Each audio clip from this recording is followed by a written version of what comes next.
The broadcast is now starting. All attendees are in listen-only mode. Okay.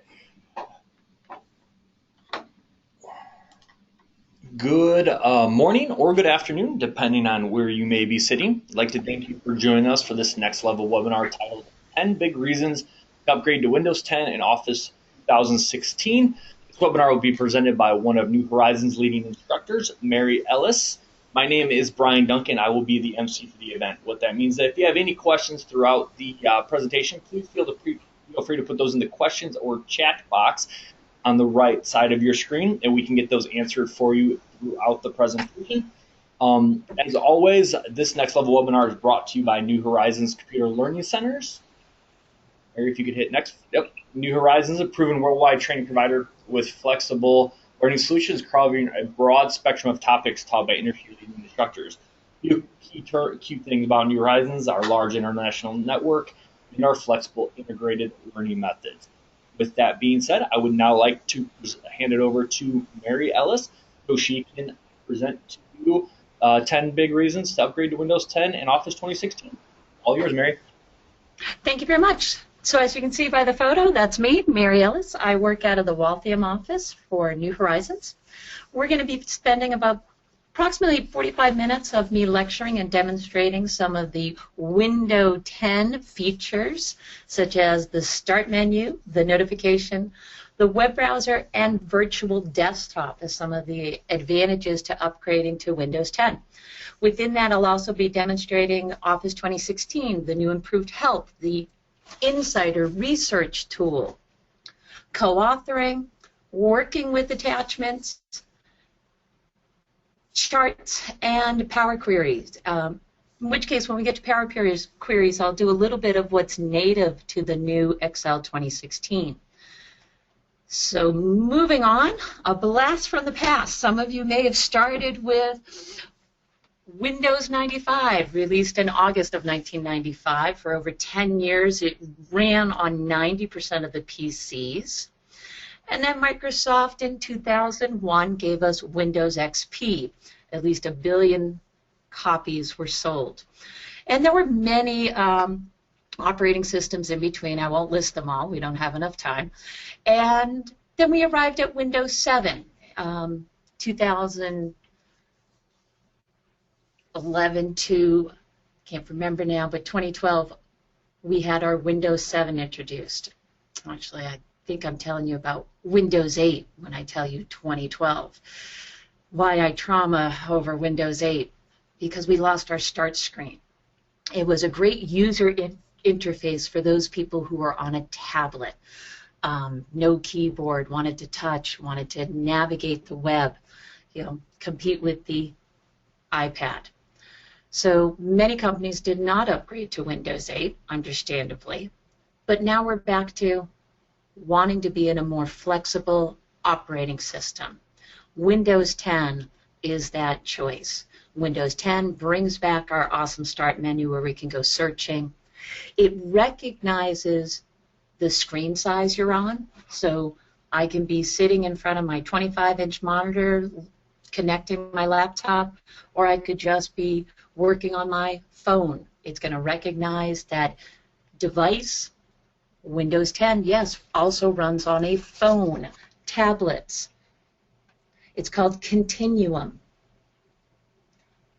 So again, Windows 10 brings us back our familiar Start menu in the bottom left-hand corner, plus that Start menu also keeps some of those features from Windows 8 or 8.1, such as the live tiles and tablet mode. To know if I'm in tablet mode, I'm going to be using the Action Center.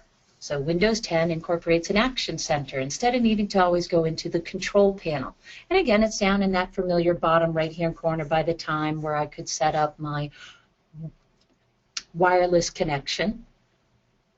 For home users, one of the things Windows 10 is looking for is an account, for you to create an account, a Microsoft Live account, so that you can actually store files and pictures up to their OneDrive cloud device.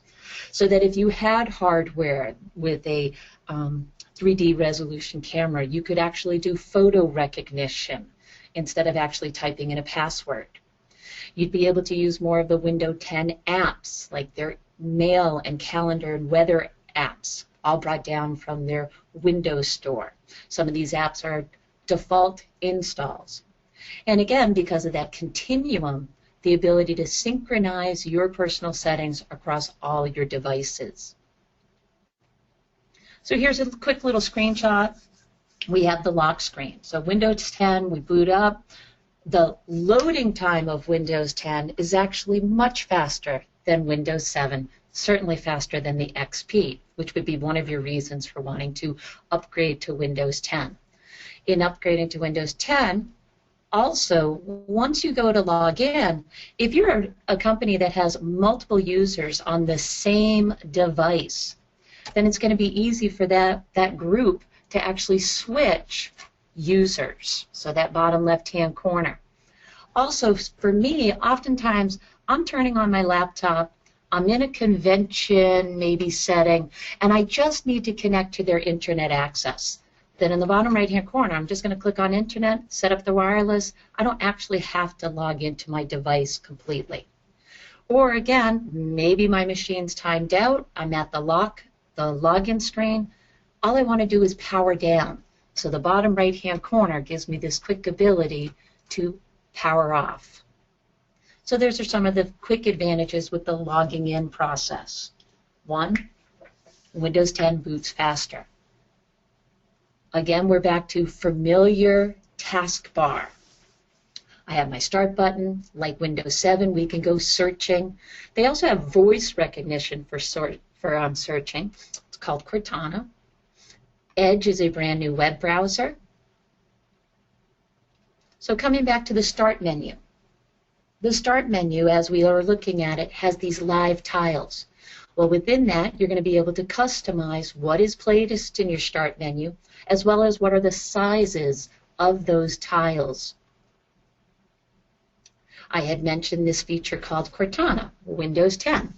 It was originally started in their Windows Phone environment, where we could have voice recognition. It'll quickly keep track of the things that you are searching for. Hey Cortana, in the bottom left-hand corner of the screen, because I said, hey Cortana, I now have a search tool running at this time. She's picking up every word that I say, or he. Let me go ahead and close the Edge browser that just loaded. Let me grab a little minimize on that. So I'll make sure I'm not saying that H-E-Y, Cortana again. So we'll also take a quick little look at this virtual desktop environment. Now what I'm going to do is white out my slideshow, go to that Start menu in the bottom left-hand corner, or if you're familiar with the keyboard, the Start Windows logo, the Windows logo on your keyboard is just going to open up that Start menu. So the Start menu is going to come in. The Start menu can be resized. I'm just repositioning my mouse to locate it.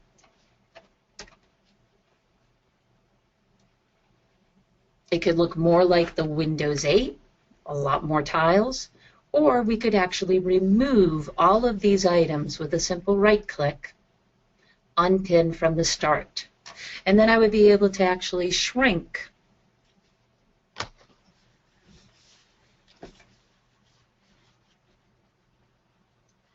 and turn this into the old Windows 95, searching for my applications by name, or my Windows 7, just searching for the name of the program that I want to use by name, using the keyboard. Let me hit the Escape key.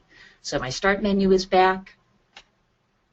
The File Explorer, the one difference in File Explorer, Windows 7, we had this location called Libraries. They are now calling it Quick Access. Within the Windows Explorer, like Windows 7, we are able to quickly share information with others, whether that's email or zip it up. Or if I was connected to a cloud device, then I could go ahead and share it with people out on my network drive. Let me just close out of the File Explorer. Start menu again. I wish to have PowerPoint be one of my icons. Then I'll go ahead and just right-click on that in order, again, to pin to the Start menu.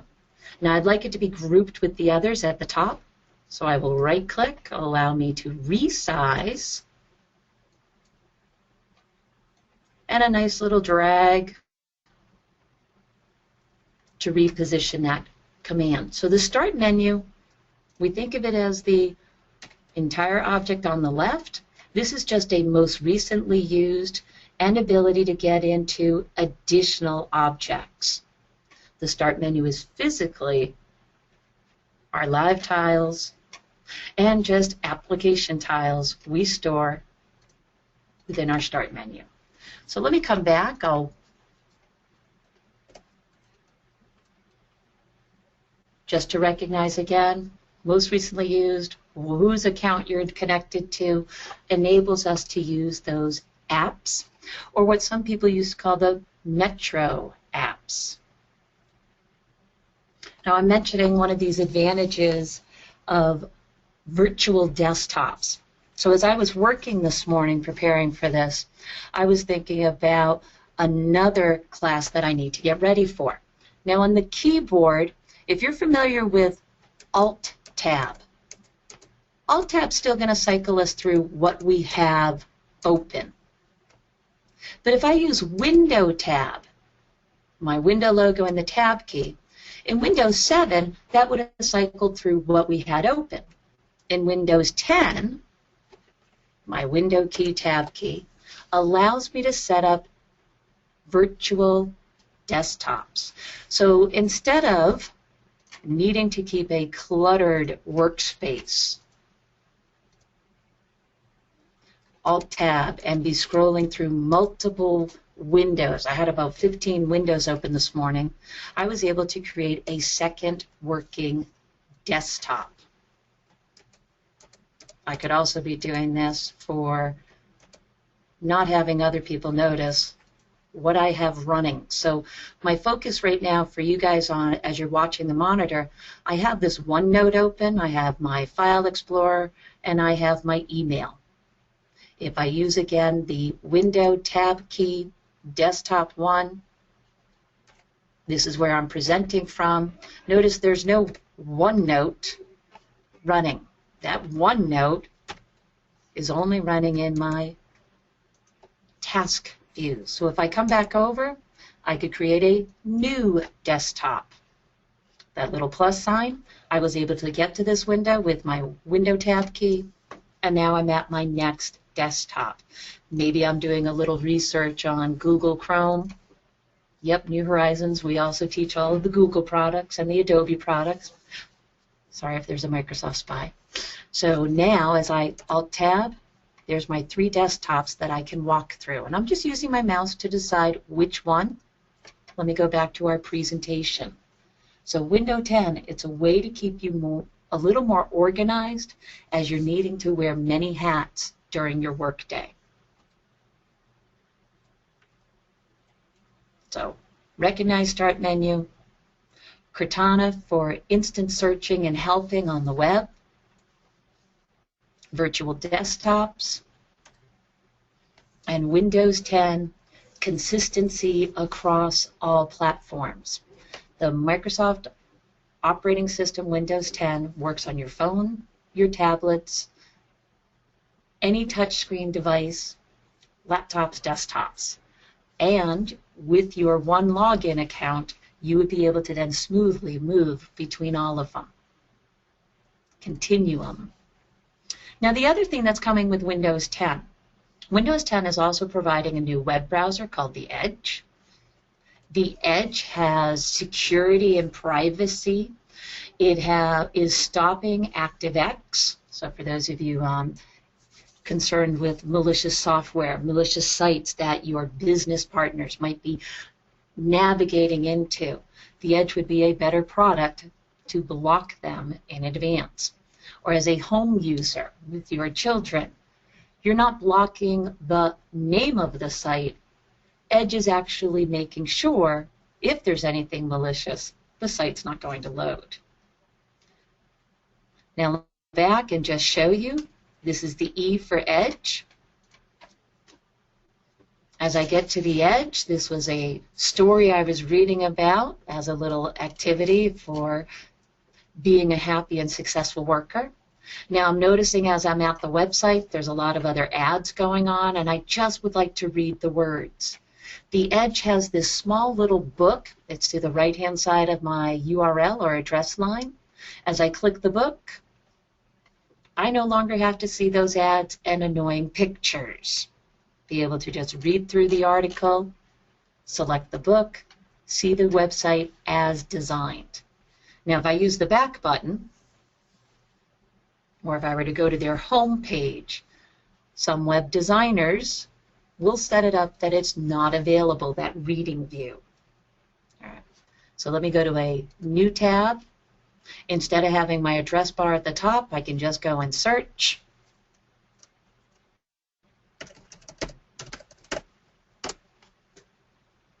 Yes, Bing is the default search engine, and for those of you who would prefer to use Yahoo or Google or DuckGo, I can't remember those other ones, it's a little difficult, but yes, you can change the search engine.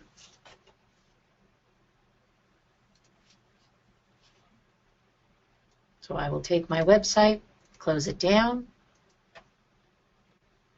The Edge Internet Explorer is no longer being installed with Windows 10. It's all about the Edge product. It is an app. Apps versus applications is often a question I get when I am teaching maybe the Excel course. An application is a traditionally installed program that you use on what we call the desktop. And I don't mean the desktop view, but with that physical mouse and keyboard. Typically, you're downloading it from a company's website or their physical store. Kaspersky, my antivirus, would be considered an application. I've installed it onto my local machine. Then we have things that are called apps. And I just noticed I forgot the S when I wrote out that frame on the right-hand side. The apps. Apps are geared towards tablets and phones. They are web-based programs. And why don't we now switch into viewing an application? An application, specifically the Office 2016 suite. We'll take a look at Word and Excel. So what's new to the Office 2016 is this item on the top right of your toolbar, or your ribbons, called the Tell Me bar to get help.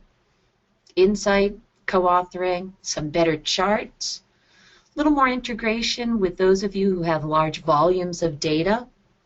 And for those of you who will be using more Office 365, DLP, or data loss prevention, that can be managed by your IT department. So looking right in, here's a screenshot. We got Excel in green, our Word, and our PowerPoint, all with this Tell Me bar. The Tell Me bar doesn't just take you to help, it actually just brings up the tool that you are looking for. So this is a little screenshot from Outlook about the Tell Me. You key in what you need. Also, what they've improved is search capabilities from within your Word, Excel, PowerPoint, or Outlook documents. And again, it's going to lean towards Bing as the search tool. So let me wipe this out. Coming down, I want to search. Right now, I'm not talking search using that Insight tool. I just want to search my operating system for a file. So I've opened up my Start menu, just keying in the name of the file that I'd like to work with. I found the file. I can hit Enter. Bottom left-hand corner, this is familiar for those of you who already migrated to 2013, that I'm able to navigate through my tabs. I'm looking at this worksheet. I got some data on it, and I really just need to put together a chart. So what I've done, if you've noticed, in the top, I've gone up to that Tell Me What You Want to Do. Key in the word chart. The software now gives me the Create a Chart, insert. What type of chart do you want to make, Mary? Or maybe I really knew that I needed a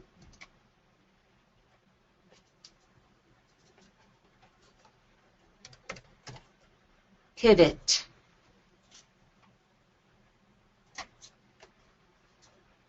So I've gone in and I've decided I'll go with the word pivot. It brought me immediately to the recommended pivot tables. I can select if I'm liking this choices here.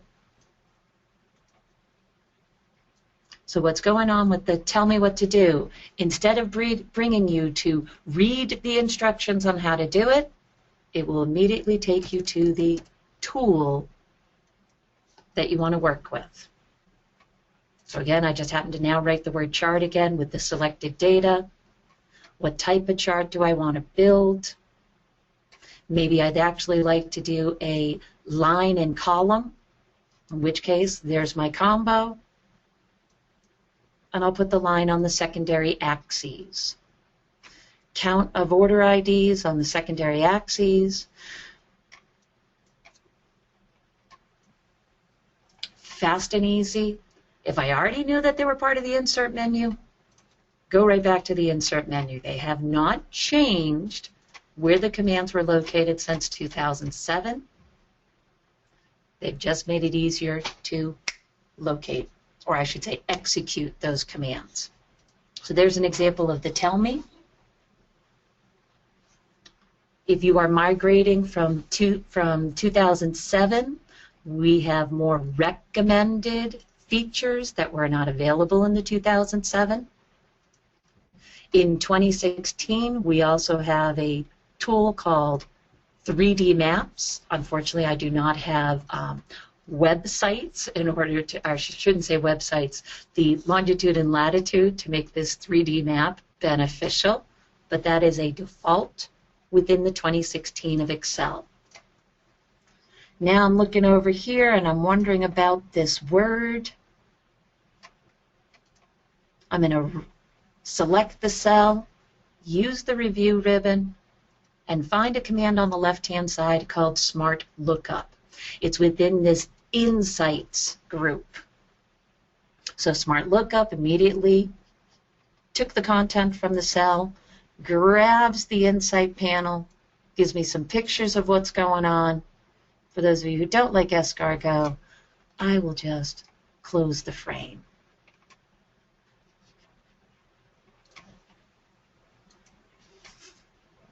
So Insight, my little slideshow told you, give a right click. Because I'm in Excel, I can right click, jump into that Smart Lookup again.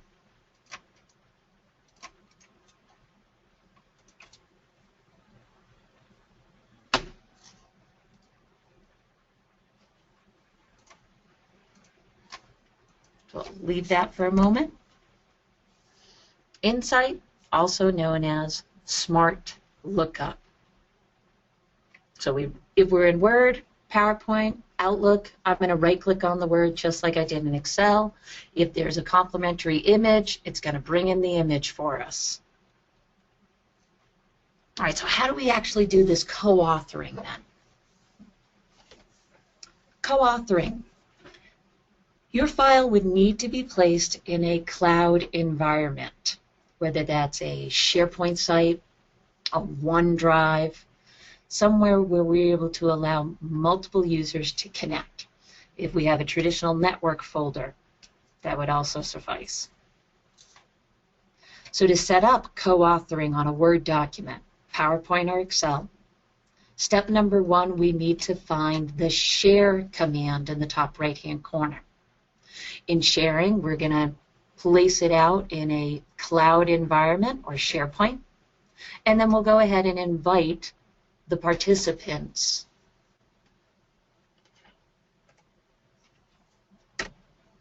So if I were to go back to my Excel workbook,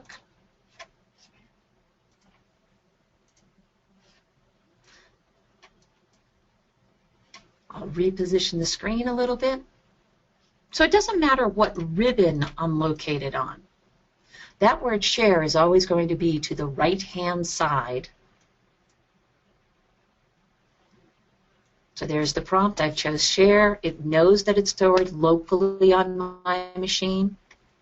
I need to go put it in a shared site. Now, OneDrive, that's my personal Hotmail account.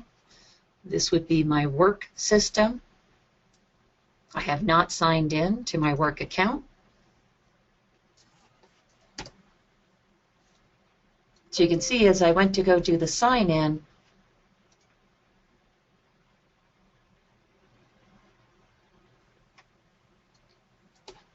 my apologies.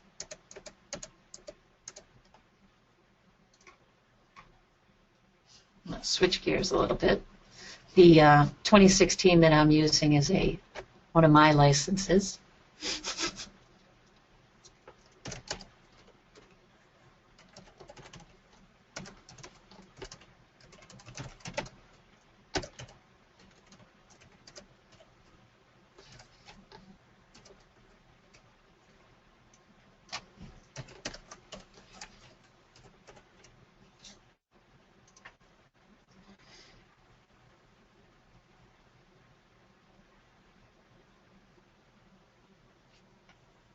So now in my Windows 10, OneDrive is now connected as part of my operating system. I'll go ahead and put this in a folder.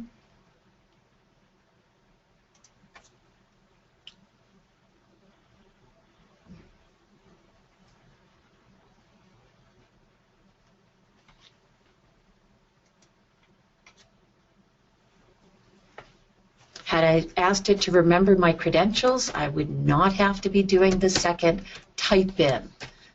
So as your IT staff members in the group right now are thinking about this, if I had already authenticated with my domain when I logged into the PC, I wouldn't have as many requests to type this password. Some of you are also going, wow, Mary's able to go out to a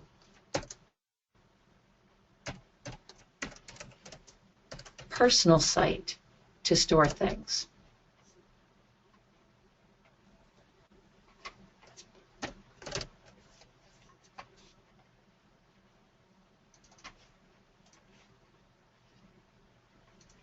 Now, what's nice about this sharing, I said I was doing co-authoring. Well, guess what? I've decided I do not want Brian to edit my document. I'd really just like him to view. So by default, as soon as we choose that share command, had that file already been stored out on the network, I would not have had the request to save it out to the SharePoint environment. It would have just come up with this invite location, and here's my opportunity to decide what level of permission.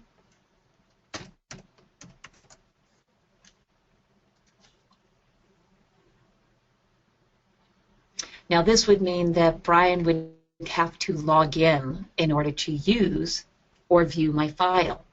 At the bottom of the share command, we could also just get a sharing link,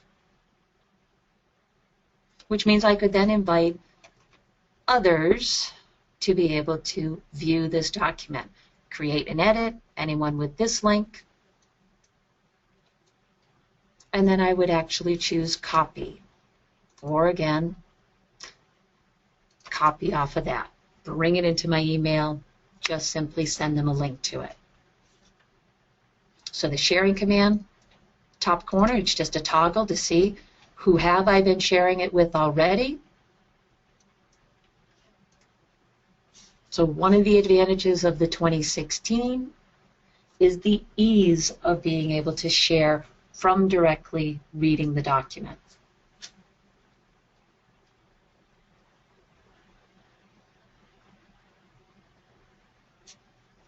All right, so 2016, I know I just brought up the charts. New charts, we got waterfalls that can be created, histograms, tree and sunburst. And if I were to use these links within the presentation, they would actually jump me out to Microsoft's website for how to get help on those. Right now, however, I'm going to toggle back, so little Alt-Tab. pre-2016, if I wanted to do something that looked like a waterfall, I would have actually had to create all the segments. The fact that I needed this red line, I'll maximize this for you to see, that red line north needed to be at a height of 40. That east, its base was 40, but the red line I needed to be 30. There was a lot of manipulation that needed to be done, and these are just screenshots, which was why I could move them. I'm going to go over to sheet 2. So here's a little example of putting together a waterfall chart. If my starting balance this month was $2, and somebody else is going to bring in that, and I'm going to bring in this, I'd like that to be graphed. Now I've already put in the data, so I already have my total formula at the bottom, so I just need to select the range. Now I could go use the tell me, insert waterfall, or again I could go back over to insert, find the correct chart. Not sure which chart would work with the data, then I'll go with my recommended. So do I want a cluster chart, traditional column, waterfall? So you can see I'm just deciding which one presents it the best. Hit the OK button.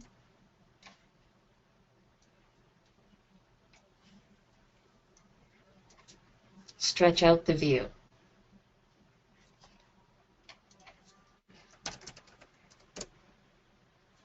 I did not have the word total. That just gave me the label at the bottom. Maybe my starting balance was actually 250. It would be nice if it was 2,000. Just like all charts, it's going to calculate properly. Shouldn't have had that little car accident. That would be a negative. So waterfall charts.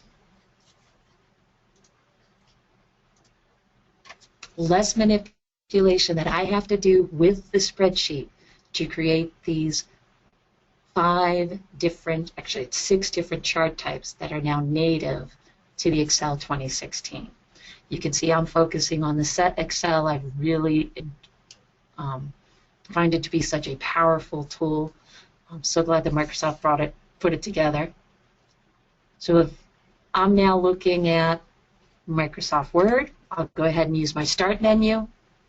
I have recently used Word, so it's in my pick list on the left. I don't have to go searching for it. Remember, I could always right-click, pin it to the Start menu, so it's included out here. I could also go to More, pin it to the taskbar, so it's down at the bottom of the screen.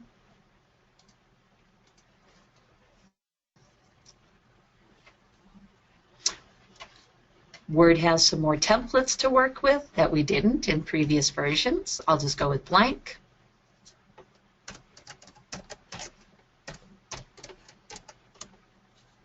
Little bit of text. There's the tell me. There's our review ribbon. Layout, design. Haven't made too much of a change here from 2007. File menu. Yes, I can still share without going to that share command at the top. I'm going to go to the Save As.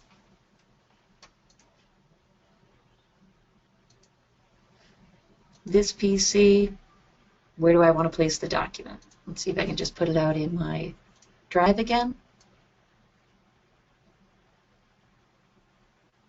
Remembers who I am. With the SharePoint server, your path name needs to be less than 255 characters, and please try not to have spaces.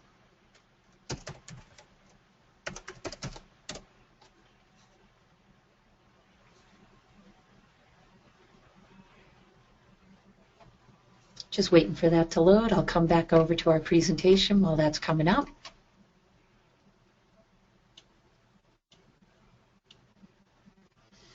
So with the co-authoring, when it is running, And I'll just do a little zoom in at this moment.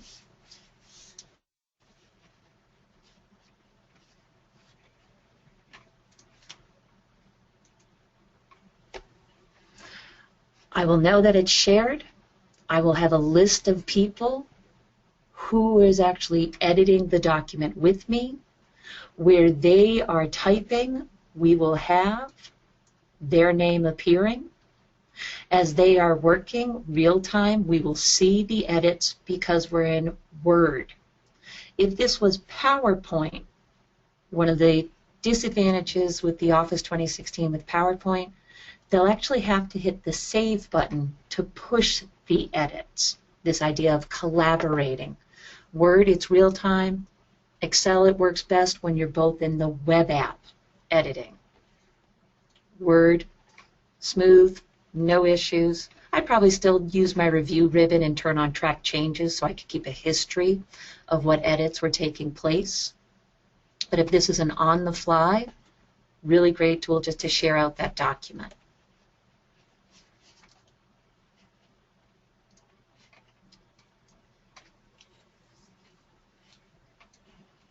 So again, if I'm here,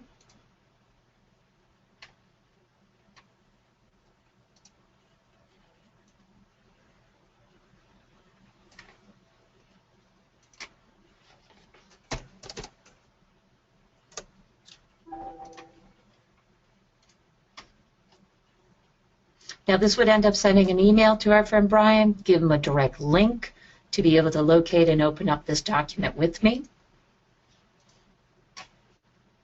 I'm going to minimize that. I might put Brian to work in a few minutes. We'll see. Let me come back down. So within our time together, I'm going to go back to the Excel product, talk about some of the add-ins you can use, as well as some new native to 2016 for querying data. The data loss prevention that I was mentioning earlier is managed by your IT department. So as people are deciding, hey, I want to store things, what is actually allowed to travel outside the company? DLP.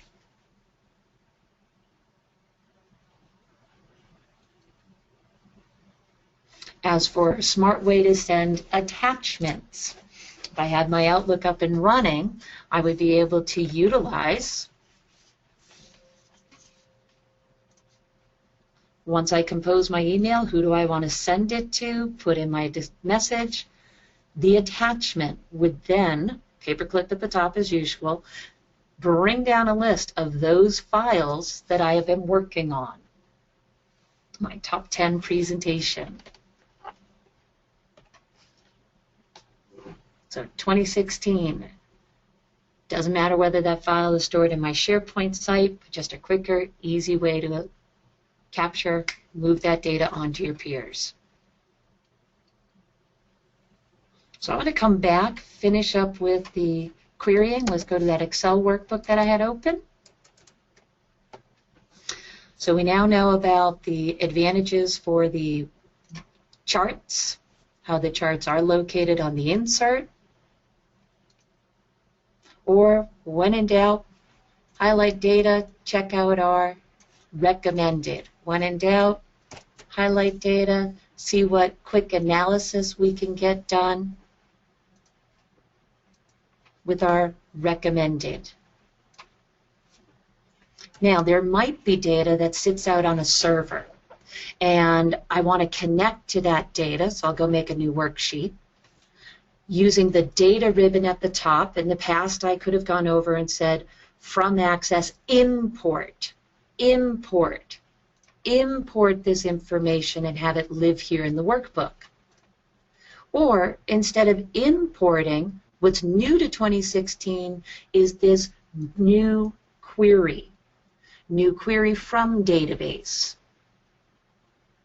Find the name of my database.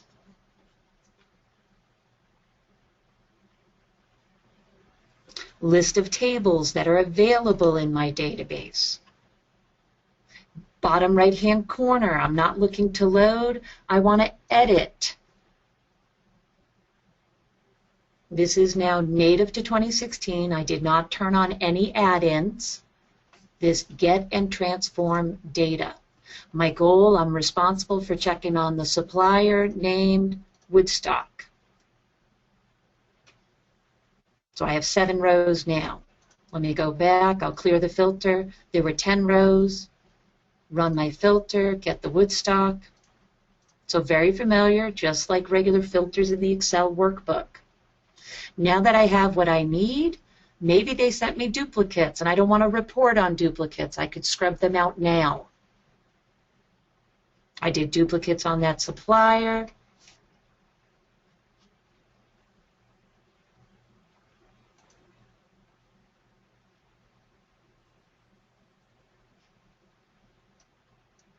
Save and close. Now you're saying you only sent 1 record. You're right, I only sent 1 record. But what's happening now is this query. This is a query that I can refresh. If someone is at the SQL Server adding new records, this will remember. I'm going to hit the word edit. The decisions that I made, it essentially wrote the SQL statement without me needing to know how to write SQL. That is the advantage of this built-in. So again, I'll start on a new sheet. Data, what's new to the 2016, brand new, not in any other version of Excel. This ability to link directly.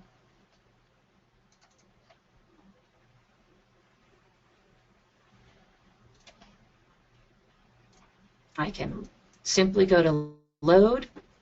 All the records come in. If they are less than 1,048,000, take the data. Query tab is now at the top. Edit. Oh, send a frown to Microsoft.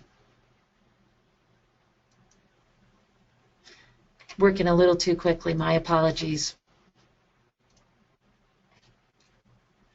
Let's save what I've done. Let's see if that will actually come up this time.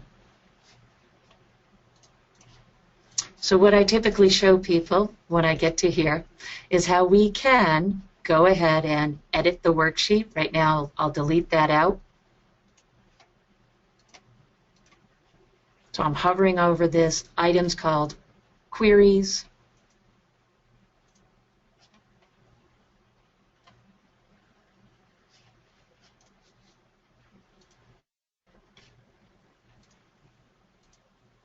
And my goal here was to get you to realize that this is linking to the source, not completely importing. Linking.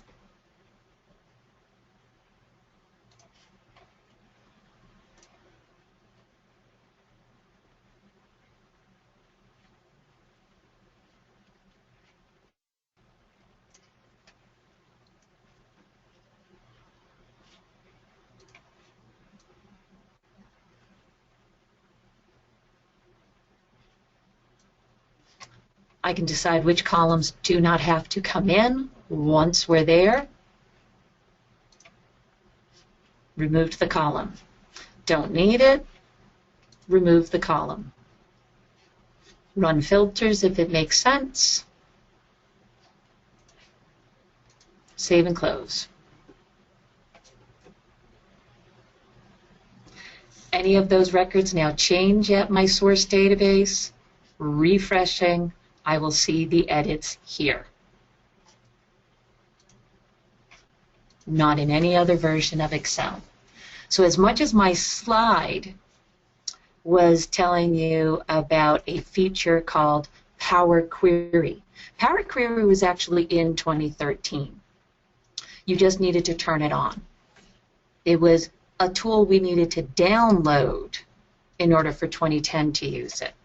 So let me switch to another sheet and at least explain. In the file of 2016, the options, we have our add-ins, the COM add-ins. The COM add-ins give us Power Map, Power Pivot, Power View. I can manage data. I would be bringing down millions of records within the Power Pivot, allowing the workbook to be compressed, then writing up my relational joins. We got our maps and a lot more robust look within the 2016 tool of Excel.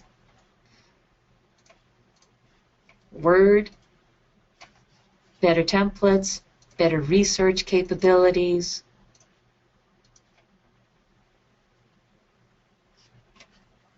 Keyword. Not my voice. And right now, what I'd like to do is open this up to questions and answers. So Brian, if we have any questions that would like to be typed in.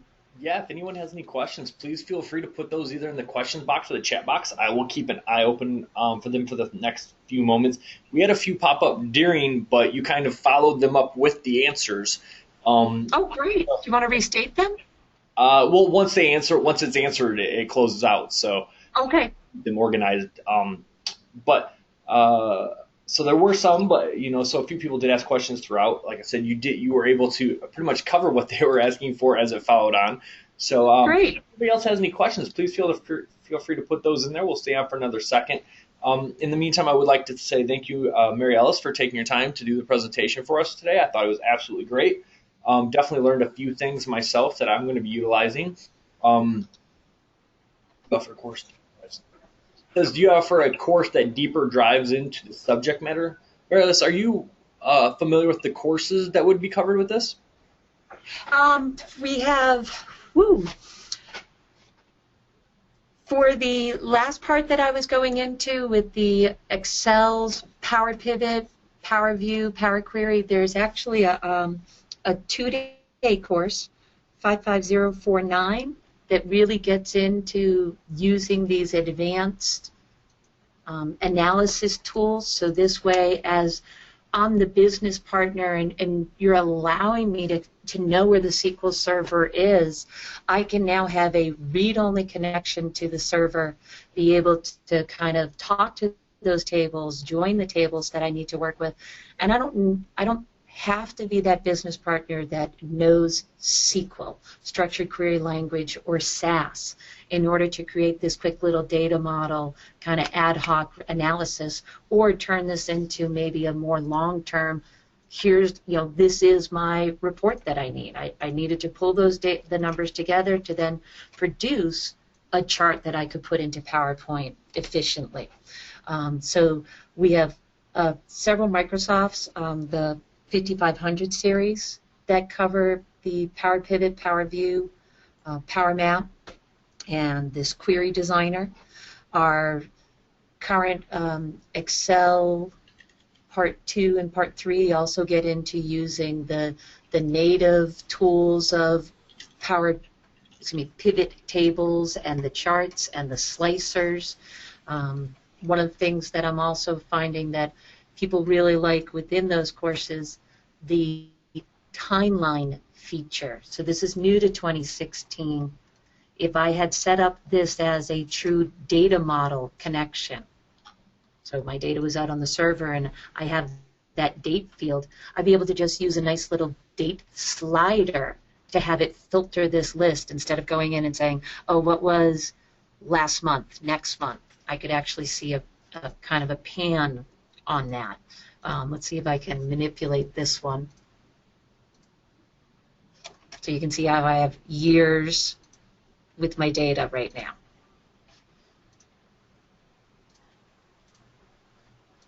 So that's a slicer when built with a pivot table. What's new to 2016, I could also build that slicer to work at the raw data sheet. So if my data is a table. So a lot more of this kind of I call it ad hoc because a lot of times as people are looking at information, it's like an aha moment. Oh, wait a minute, hold on, that would be also great to know. And if I'm the business user or the business analyst with this tool at my fingertips, it's just a lot faster and more efficient. So related to Windows 10, I was one of the few people who actually didn't mind Windows 8 because I was someone who always typed in what I was searching for. I was always someone who went to the start menus of Windows 7 and I would type I need, and I would just be typing, and my start menu just picked what I needed. So when Windows 8 came, I was so conditioned to the keyboard, I hardly noticed that there was these live tiles that were blocking my view. Windows 10, the notification tool, bottom right-hand corner, I'm just clicking on that. If I was a tablet, by removing my keyboard, or if I had one of these laptops that can be a tablet or a laptop, if I remove my keyboard, I'd automatically go to tablet mode, which means my touch screen would just be a little more robust, and I wouldn't have the start menu. I would be back to just kind of finding the tiles and doing what I need.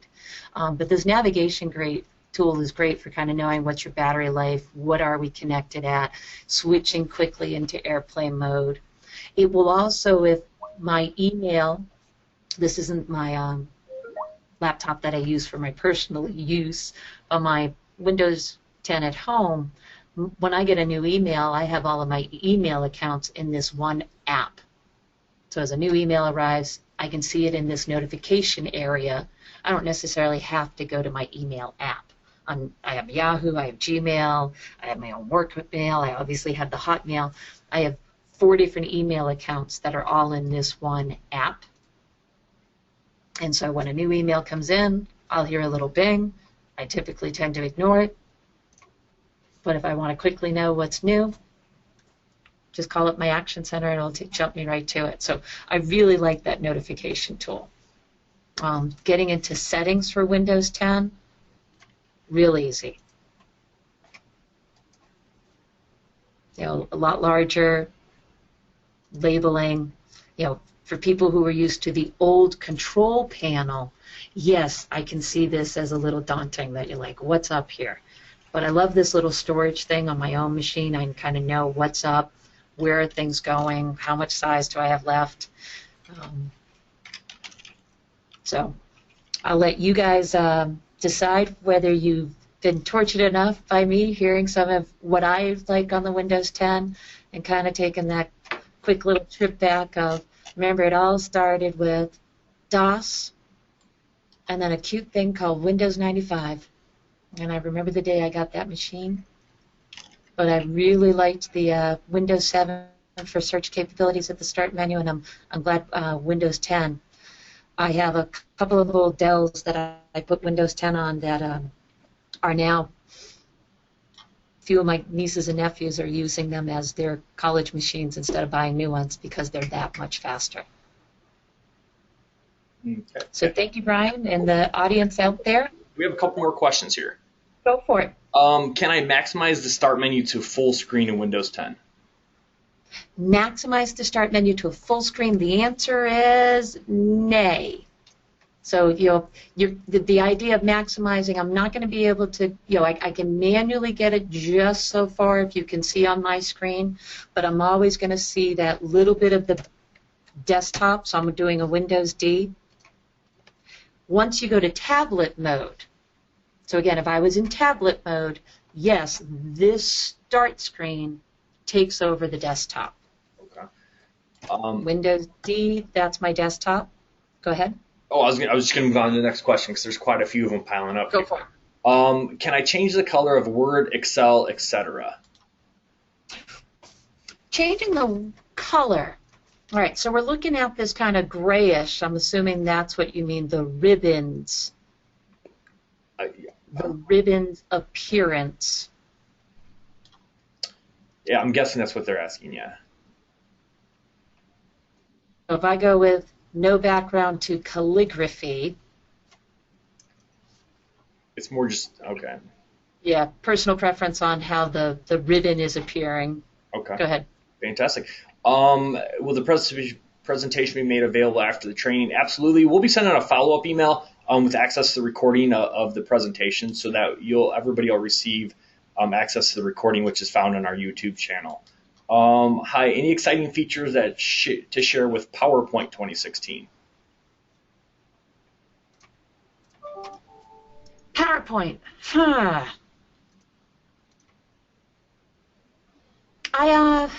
I can't say that there's anything brand new in 2016 to share. If you hadn't left the 2007, they now have this thing called screen recording. So I guess I should restate that. There's Screenshot, which came out in the 2010, that I could get a picture of what I'm looking at, which you could have also done from Snagit.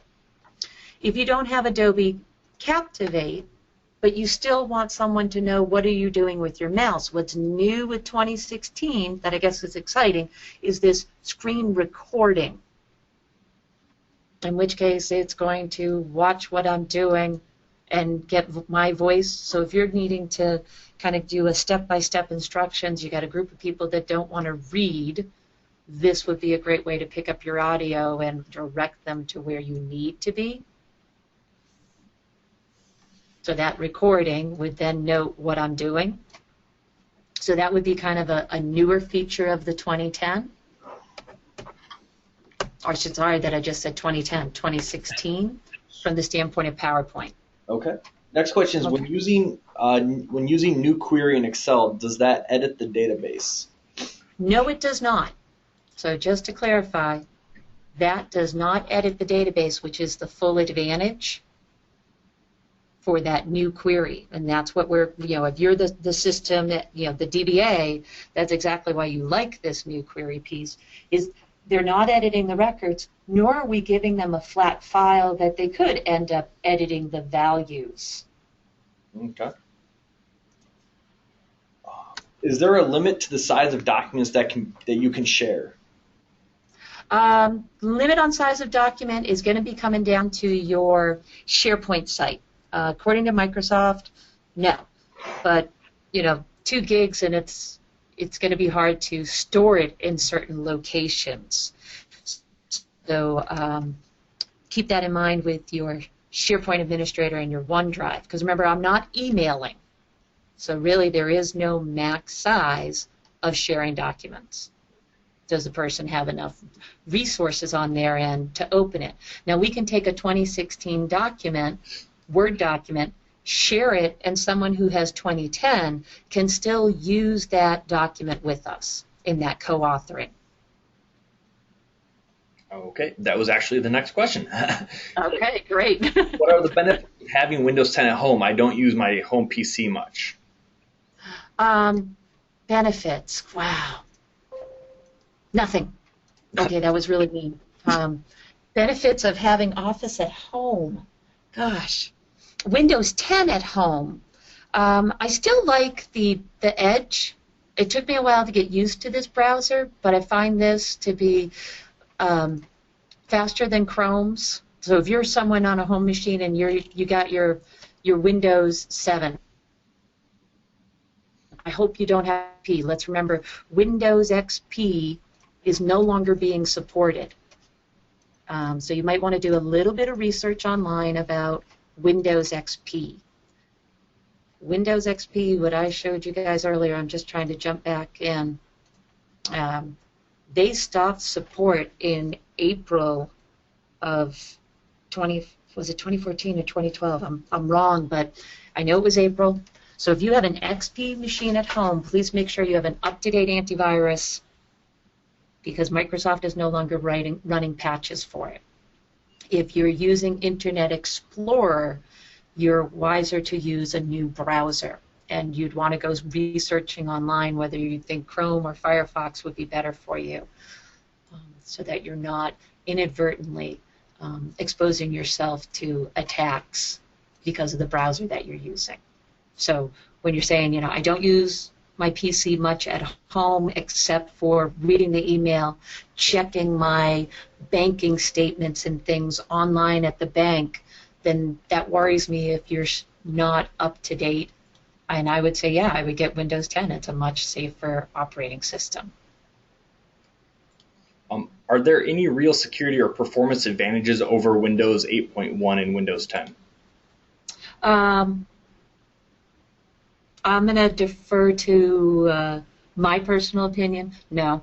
I'm sure there's others out that say 2010 is definitely, sorry for saying 2010, Windows 10 is a more secure platform because they're devoting more energy to it. But my 8.1 at home is just as fast and just as great as my Windows 10.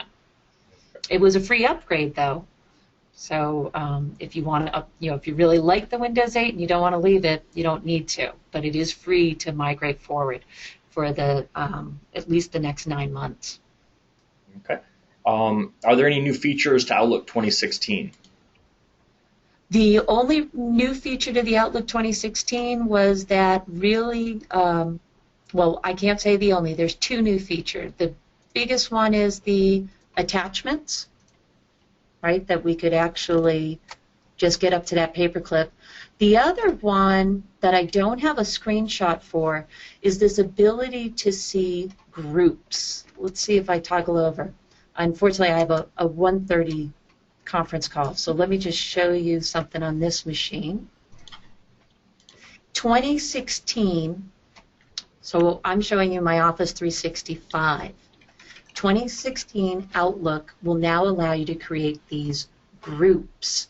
Groups are a way to not have to send emails to 10 different people, meeting invites to 10 different people, but to have conversations all located in one folder. So that's new to 2016. It's been running in 2013 with the Office 365. So that's why my first answer to you was, oh, no, not really much new. So I'm showing you my Outlook Web Access or my Office 365 online with my Sync 1 folder. I have a group of people that we're able to get in and kind of share files, but it is using the SharePoint site. So a standalone 2016, I don't see how you would be using this groups feature. Okay. And as you said, we're pretty much out of time. So all the questions remaining, Mary, is it okay if I go ahead and email those over to you and we can get responses to them that way? Oh, absolutely. That'd be great. Okay, so everyone, there's 4 remaining questions. I will go ahead and get those over to Mary Ellis. I will get responses from her and forward them to you once I have them. Sorry that we didn't make it through all the questions. Thank you once again, Mary, for your time. This is absolutely fantastic. And thank you, everyone, for attending. Like I said, we'll be sending out an email shortly with access to the recording, so you can go back and review anything you might like. So thank you, everyone, and have a great rest of your day. Thank you, Brian. Bye, crew.